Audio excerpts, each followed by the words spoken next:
Run দিয়েছেন হাকিমি। কিসের foul? কিসের ফাউল? আমিন তোমার প্লেয়াররা অনেক মাইরা খেলতেছে যেটা দেখলাম। এটা স্ট্র্যাটেজিক মুভ ভাই, স্ট্র্যাটেজিক মুভ। এইটাও মাইরা খেলাটাও স্ট্র্যাটেজিক মুভ। একটা ভালো মুভ এই মুহূর্তে বা প্রান্ত দিয়ে ক্রস হবে, তারপর বলটাকে ক্রস করাতে পারলে বিপদ হতো, কিন্তু শেষ পর্যন্ত অনেকটা নিচের দিকে নেমে একটা কর্নার পেয়ে গিয়েছে মরক্কোর পক্ষে। কর্নার কিক, এটা বড় একটা সুযোগ সৃষ্টি হয়েছিল, ক্রসটা কিন্তু কাছাকাছি ছিল, লাগাতে পারলে গোল হয়ে যেত।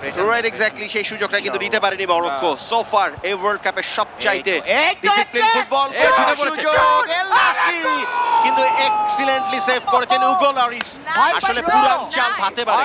নার্ভাস মনে হয় একটু উগো এদিকে আমিন হান্নান খেপে উঠেছেন। Back to back save Hugo Lloris the man.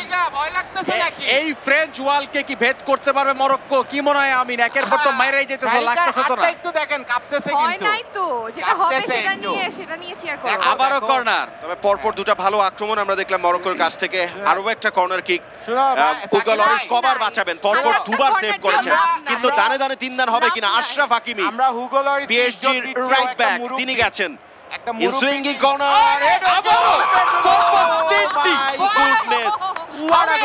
তিনটি দুর্দান্ত save from Hugo Lloris. Hugo Lloris একটা মুরব্বি, ওকে আমরা ইজ্জত দিচ্ছি, তাই আমরা গোল দিচ্ছি না। অনেক হইছে, না জানলে উঠান বাঁকা। দেখো সারিকা, তোমরা তোমাদের গোলকিপারকে কি খাওয়াই নিয়ে আসছো? দেখে অন্যরকম মুডে আছে। কিচ্ছু না, জাস্ট প্র্যাকটিস করে। ভাই থার্ড টাইমস দ্য চার্ম। এখন গোলটা এটা তো ফোর্থ টাইম রে বাবা, তোর তো তিনটা লয়া ভালো। আমরা ফার্স্টে কাউন্টই করতেছি না। 1000টা দিলেও লাভ নাই। এই যে দেখো, একের পর এক যেভাবে আবারও উগো লরিস আসলে দলকে সেভ করে গেছেন, এবার কিন্তু খুব একটা ভালো কিক হয় নাই সত্যি কথা।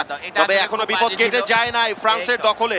তবে আবারও আক্রমণে হাকিমি তার নিয়ন্ত্রণ রেখেছেন, কিছুটা নিচের দিকে নামিয়ে দিয়েছেন, বিল্ড আপ করে উপরে ওঠার চেষ্টা। মাঝমাঠ থেকে goal pass, Antoine Griezmann, Adrien Rabiot, once again Griezmann. Rabiot এবং গ্রিজমানের মধ্যে কিন্তু বেশ ভালো মানে ওপরের সাথে যে লিঙ্কটা করে সেটা কিন্তু দুর্দান্ত। সোফার আমরা ওয়ার্ল্ড কাপে দেখেছি, তিনি কিন্তু খেলছেন, দলকে খেলাচ্ছেন।